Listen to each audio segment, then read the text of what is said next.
या बातमीचे प्रायोजक आहेत quality chicken centre wholesale and retail.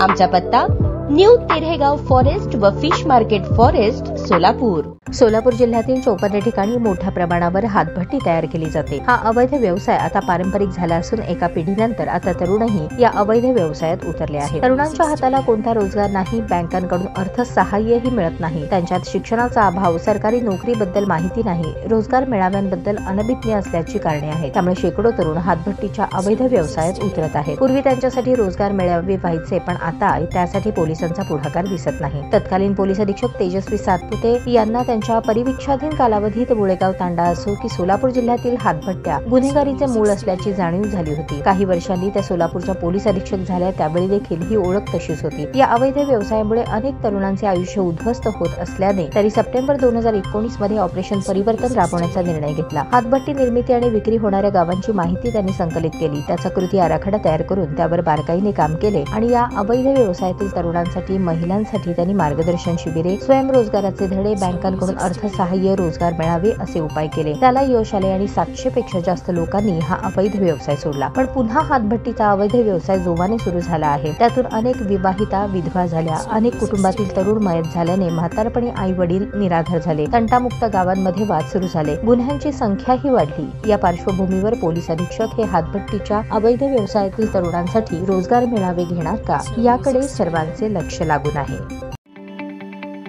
ताज्या बातम्या पाहण्यासाठी प्राईम महाराष्ट्र न्यूज चॅनलला सबस्क्राईब करा।